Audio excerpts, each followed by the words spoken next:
ये सीढ़ियां उन्हें मुबारक जिन्हें छत तक जाना है। आपकी मंजिल तो एसएससी एमटीएस है, रास्ता आपको बनाना है। नमस्कार, जय हिंद, वंदे मातरम। दोस्तों, मैं सभी अपने वीर योद्धाओं को सलाम करता हूं। दोस्तों, आप सभी के लिए हम आप सभी से वादा किए थे कि आपको 10 वीडियो के अंतर्गत पूरे जीएस पोर्शन को निचोड़ कर रख देंगे, पूरे समाप्त कर देंगे जीएस को। आज ये पार्ट 1 वीडियो है, इतना समझ लीजिए। आज इतिहास की चर्चाएं करेंगे और इतिहास का पार्ट 1 वीडियो है और एक वीडियो और इतिहास का आएगा। ऑल टोटल 500 से 600 प्रश्नों को मैंने इकट्ठा किया है, बेहतरीन प्रश्नों को, सिलेक्टेड क्वेश्चन को अगर आप देख कर जाते हैं। इसके बाद आएगा भूगोल का, उसके बाद आएगा संविधान का, फिर आएगा सामान्य विज्ञान का। ऐसे करके मात्र 10 वीडियो में आपको पूरा पोर्शन कंप्लीट करवा दूंगा और आप यकीन मानिए दोस्तों, इससे बाहर कोई प्रश्न नहीं आएगा। तो चलिए शुरू करते हैं। अगर आपको मेरे ऊपर विश्वास है तो पूरा वीडियो को जरूर देखिएगा। आज केवल 100 प्रश्नों को रखे हैं, पार्ट 2 में पूरे 500 प्रश्नों को लेकर आएगा। चलिए शुरू करते हैं।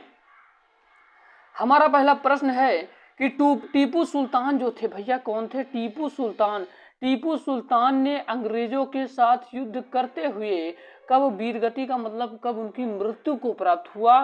तो सन 1799 ईस्वी में टीपू सुल्तान अंग्रेजों से युद्ध करते हुए इनकी मृत्यु हो गई। तो अगर आपसे क्वेश्चन पूछेगा टीपू सुल्तान किसके द्वारा मारा गया, तो अंग्रेजों के द्वारा मारा गया। अब हम लोग चलते हैं अपने अगले प्रश्न की ओर। दोस्तों, कह रहा है कि आपका अगला प्रश्न है कि बुद्ध में वैराग्य भावना की 4 दृश्यों के कारण बलवती हुए। मतलब दोस्तों की वैराग्य का मतलब होता है, जो महात्मा बुद्ध थे उन्होंने अपना गृह यानी घर को त्याग दिया था। किन किन चीजों को देखकर? तो बूढ़ा व्यक्ति को देखकर, रोगियों को देखकर, मृतक को देखकर और सन्यासी बाबा को देखकर। इन चारों चीजों को देखकर उन्होंने अपने घर को त्याग दिया। लोगों से प्रेम करना यानी भगवान से सीधा ताल्लुक रखना हो गया था दोस्तों। इन्होंने महात्मा बुद्ध धर्म के, ठीक है, बुद्ध जो थे, महात्मा बुद्ध जी थे, महात्मा बुद्ध भगवान महात्मा बुद्ध जी, ये देखो 4 चीजों को देखकर अपना घर त्यागे थे। कौन कौन भैया? बूढ़ा, रोगी, मृतक और सन्यासी बाबा को। हमारा दोस्तों अगला प्रश्न है 3 नंबर का। कह रहा है कि सम्राट अशोक की वह कौन सी पत्नी थी जिसने उसे सबसे ज्यादा प्रभावित किया? तो दोस्तों उनका नाम था कारुवाकी। कारुवाकी ने सबसे ज्यादा प्रभावित किया किसको? अशोक को, सम्राट अशोक को, जिसे इतिहास में विश्व विजेता भी कहा जाता है। ठीक है, आप लोग याद रखिएगा दोस्तों। अगला आपका प्रश्न है दोस्तों कि निम्नलिखित में से सबसे प्राचीन राजवंश कौन सा है? तो याद रखिएगा, मौर्य वंश सबसे प्राचीन राजवंश है। प्रिय विद्यार्थियों, आप लोग याद रखिएगा कि मौर्य वंश सबसे प्राचीन माना गया राजवंश। ठीक है, अगला प्रश्न हम लोग देखते हैं कि अशोक के शिलालेख को पढ़ने वाला प्रथम अंग्रेज कौन था? अशोक के शिलालेख को पढ़ने वाला प्रथम अंग्रेज कौन था? तो दोस्तों जेम्स प्रिंसेप थे, जो अशोक के शिलालेख को पहली बार पढ़ा था। अंग्रेज थे दोस्तों। देखिए प्रश्न फिर से कि अशोक के शिलालेख को पढ़ने वाला प्रथम अंग्रेज थे, क्या नाम था? James Prinsep. अगला प्रश्न है कि श्रीनगर की स्थापना किस शासक ने की थी? तो याद रखिएगा, सम्राट अशोक ने किया था। किसकी भैया? श्रीनगर की स्थापना सम्राट अशोक ने किया था। आपका 7वां नंबर का प्रश्न है कि निम्नलिखित में से किसने अपनी राजधानी मुर्शिदाबाद से मुंगेर स्थानांतरित किया? तो प्रिय विद्यार्थियों, इसका राइट आंसर हो जाएगा मीर कासिम। ऑप्शन नहीं दोस्तों, मीर कासिम हो जाएगा। आपका अगला प्रश्न है कि किस ग्रंथ में शूद्रों के लिए आर्य शब्द का प्रयोग हुआ?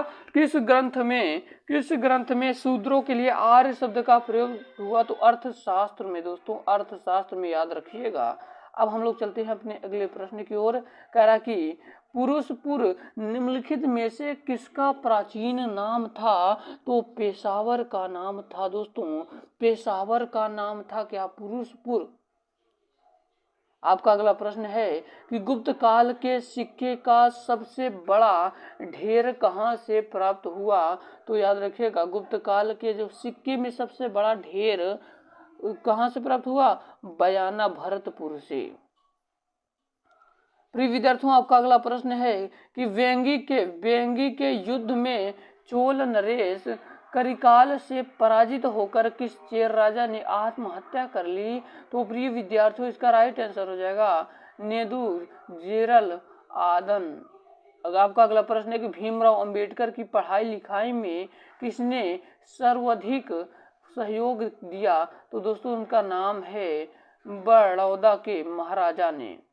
अगला प्रश्न है कि महाराष्ट्र में गणपति उत्सव आरंभ करने का श्रेय किसको प्राप्त है? तो वह श्रेय प्राप्त है बाल गंगाधर तिलक को। आप लोग देखते हैं गणपति बप्पा मोरया यानी अपने गणेश भगवान का महाराष्ट्र में बहुत धूमधाम से उत्सव मनाया जाता है, ये श्रेय बाल गंगाधर तिलक को जाता है।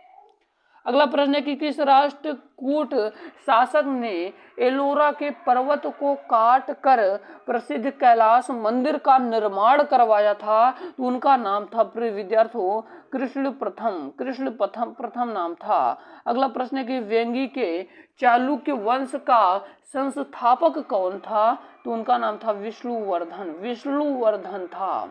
अगला प्रश्न है 2.1 का मतलब समझ रहे हैं दोस्तों, दूसरे का पहला क्वेश्चन देखिए, पूरे इतिहास का निचोड़ है इसमें। अगला प्रश्न देखिए कि महावीर ने जैन संघ की स्थापना कहाँ की थी? तो पावापुरी में किया था। पूछेगा जैन संघ जैन धर्म दोस्तों, ठीक है, बात एक ही है। अगला प्रश्न है कि किस विदेशी दूत ने अपने को भागवत घोषित किया था? तो दोस्तों उसका नाम है हेलिओडोरस ने किया था। अगला प्रश्न है कि वैदिक कालीन लोगों ने सर्वप्रथम किस धातु का प्रयोग किया? तो दोस्तों इसका राइट आंसर हो जाएगा तांबा का प्रयोग किया था। आपका अगला प्रश्न है कि हल संबंधी अनुष्ठान का पहला व्याख्यात्मक वर्णन कहाँ से मिला है? तो याद रखिएगा शतपथ ब्राह्मण से मिला है। अगला प्रश्न है कि किस वेद की रचना गद्य एवं पद्य दोनों में की गई है? तो यजुर्वेद में याद रखिएगा गद्य और पद्य दोनों की रचनाएं की गई हैं। आपका अगला प्रश्न है कि ज्ञान मार्गी शाखा के कवियों को किस नाम से पुकारा जाता है? तो उनको संत कवि कहते नहीं, संत कवि तो कौन थे भैया? ज्ञान मार्गी शाखा के कवियों को संत कवि के नाम से जाना जाता है। निम्नलिखित में से किसे जाटों का प्लेट कहा जाता है? तो याद रखिएगा सूरजमल को। अगला प्रश्न है कि किस बौद्ध संगीति में बौद्ध धर्म के ग्रंथों में संस्कृत का प्रयोग प्रारंभ हुआ? तो चतुर्थ में, ठीक है भैया। आपका अगला प्रश्न है कि वेदांत किसे कहा गया? तो उपनिषदों को कहा गया। महात्मा बुद्ध द्वारा दिए गए प्रथम उपदेश को क्या कहा जाता है? तो धर्मचक्र प्रवर्तन कहा जाता है। धर्मचक्र प्रवर्तन कहा जाता है। आपका अगला प्रश्न है कि सन 1932 में अखिल भारतीय हरिजन संघ की स्थापना किसने की थी? तो दोस्तों इसका राइट आंसर हो जाएगा महात्मा गांधी ने किया था। आपका अगला प्रश्न है कि महमूद गजनबी के आक्रमण के समय हिंदू शाही साम्राज्य की राजधानी कहाँ थी? तो उसका राइट आंसर हो जाएगा दोस्तों उदमांडपुरिया ओ हिंद। क्या होगा भैया? उदमांडपुरिया ओ हिंद। अगला प्रश्न है कि मराठों ने गुरिल्ला युद्ध प्रणाली का कुशल परीक्षण संभवतः किससे प्राप्त किया था? तो अहमदनगर के अबिसिनियाई मंत्री मलिक अंबर से, ठीक है। हम लोग चलते हैं अपने अगले प्रश्न की ओर। कह रहा है कि भारतीय इतिहास में अमरम का अर्थ क्या हुआ करता था? तो याद रखिएगा जागीर हुआ करता था। आपका अगला प्रश्न है कि अशोक के कलिंग कब आक्रमण किया था? अशोक ने कलिंग पर कब आक्रमण किया था? तो अशोक ने बहुत भयानक युद्ध किया था कलिंग में दोस्तों। इसमें छोटे बच्चों से लेकर बुजुर्गों तक सबको मार दिया था। 260 ईसा पूर्व की बात है। पर फिर विद्यार्थियों याद रखिएगा, यहीं से इनका मन परिवर्तन हो गया। इन्होंने इनका दिल तोड़ दिया, करे यार मैंने छोटे छोटे बच्चों को जिन्होंने कुछ नहीं किया, इनकी मैंने प्राण ले लिया है। बहुत पश्चाताप किया था दोस्तों। उसके बाद ये सब छोड़ दिए थे। अगला प्रश्न है कि किस भारतीय ने सर्वप्रथम अनिवार्य प्राथमिक शिक्षा लागू करने के लिए सदन में विधेयक प्रस्तुत किया था? तो उनका नाम है भैया, उनका नाम क्या है? उनका नाम याद रखिएगा, गोपाल कृष्ण गोखले। अगला प्रश्न है दोस्तों कि गोत्र व्यवस्था प्रचलन में कब आई? तो उत्तर वैदिक काल में गोत्र व्यवस्था प्रचलन में आई। आपका अगला प्रश्न है कि मलिक काफूर को 1000 दिनारी कहा गया था क्योंकि कहा गया था? उसे 1000 दिनार में खरीदा गया था, इसीलिए कहा गया था। अगला प्रश्न है हड़प्पा वासियों को निम्नलिखित में से किसका ज्ञान नहीं था? तो याद रखिएगा प्रिय विद्यार्थियों, मेहराबों का निर्माण। ठीक है।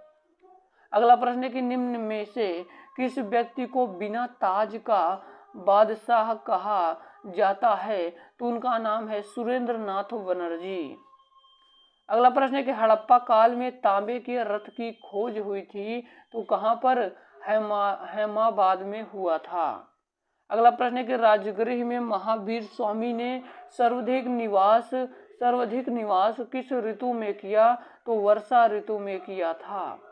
अगला प्रश्न कि जैन धर्म के पहले तीर्थकर के रूप में किसे जाना जाता है? तो ऋषभ देव को जाना जाता है। महावीर स्वामी यति कब कहलाए? जब घर त्यागने के बाद महावीर स्वामी ही यति कहलाए। ये सब बड़ा इंपॉर्टेंट प्रश्न है। अगला प्रश्न है कि अलाउद्दीन खिलजी का मूल नाम क्या था? तो अली गुरसाब था। आपका अगला प्रश्न है महावीर के निर्वाण के बाद जैन संघ का अगला अध्यक्ष कौन हुआ? तो याद रखिएगा सुधर्मन। अगला प्रश्न है कि किस शासन के काल में चतुर्थ बौद्ध संगीति का आयोजन कश्मीर में हुआ था? तो दोस्तों याद रखिएगा कनिष्ठ। आपका अगला प्रश्न है कि आदि जैन ग्रंथों की भाषा क्या थी? तो प्राकृतिक भाषा थी दोस्तों जैन ग्रंथों की। जैन धर्म के 5 व्रतों में से सर्वाधिक महत्वपूर्ण व्रत कौन सा था? तो अहिंसा था। अगला प्रश्न है दोस्तों कि सर्वप्रथम चारों आश्रमों के विषय की जानकारी कहाँ से मिलती है? तो जाबलोपनिषद से मिलती है। आज दोस्तों यहीं तक बात करेंगे। अगले में कुषाण काल से संबंधित और सारे जितने भी टॉपिक है सबको क्लियर करेंगे। मिलते हैं किसी नए वीडियो में किसी नए टॉपिक के साथ फिर से। तब तक के लिए जय हिंद, वंदे मातरम, जय हिंद।